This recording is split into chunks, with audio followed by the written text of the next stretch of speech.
The day I found out my children had sold my house. I was sitting right here, on this same couch, folding my husband's old sweater. I remember the phone slipping from my hand. I remember how quiet the room became. And I remember thinking, after all these years, this is how my life ends. My name is Margaret Wilson. I am 73 years old. And this is the story I never thought I would have to tell. This house wasn't just wood and walls. It was my marriage. It was the sound of my husband, Robert, whistling while fixing the sink. It was the smell of Sunday pot roast. It was pencil marks on the doorframe showing how my children grew taller every year. Robert and I bought this house in 1976. We were young, poor, hopeful. I worked as a school secretary. Robert drove delivery trucks. Every paycheck had a plan: mortgage first, groceries second, dreams last. But we were proud. When the roof leaked, we fixed it ourselves. When the furnace broke, Robert worked overtime. When money was tight, love filled the gaps. We raised 3 children here. I believed, so deeply, that this house would always be mine. Robert died on a quiet October morning. A heart attack. No warning. One moment he was teasing me about my coffee being too strong. The next, I was sitting alone in a hospital hallway, staring at a vending machine, wondering how life could collapse so fast. After the funeral, people came. Then they stopped coming. The house felt enormous. At night, I slept on my side of the bed, leaving his side untouched.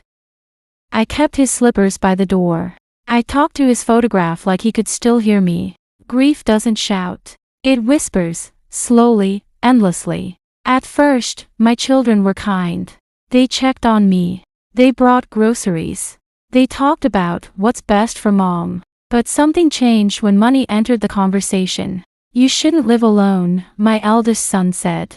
This house is too much for you, my daughter added.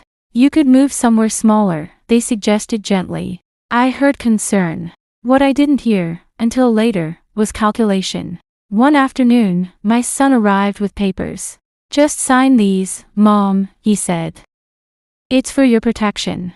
I trusted him. Why wouldn't I? I was tired.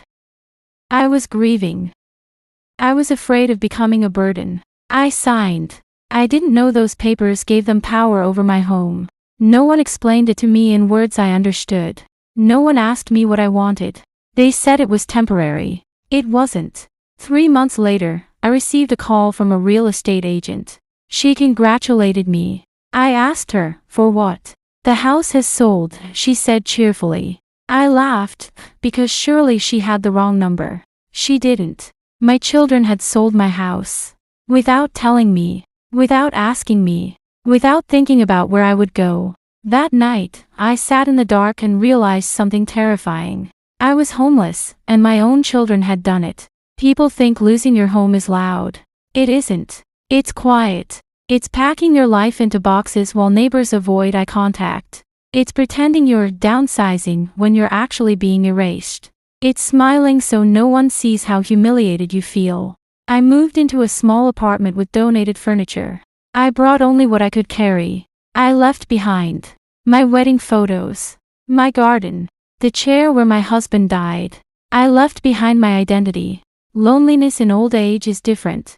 It's not just being alone, it's being unnecessary. My phone stopped ringing. My children were busy. They told me I should be grateful I wasn't in a nursing home. Grateful for losing the home I built with my own hands. One night, I looked at myself in the mirror.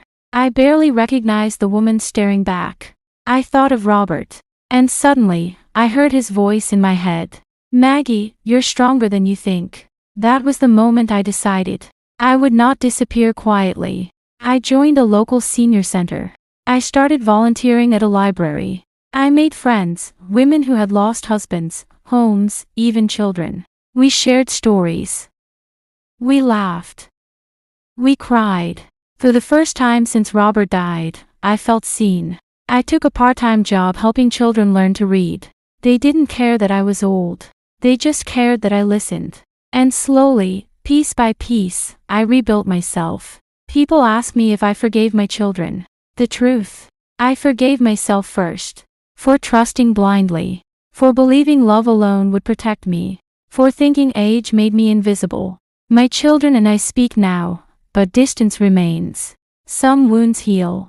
Some leave scars. This home, the one I'm sitting in now, is small. But it's mine. I planted flowers on the windowsill. I hung Robert's photo where the morning light hits it. I made coffee the way he liked it. I learned something important.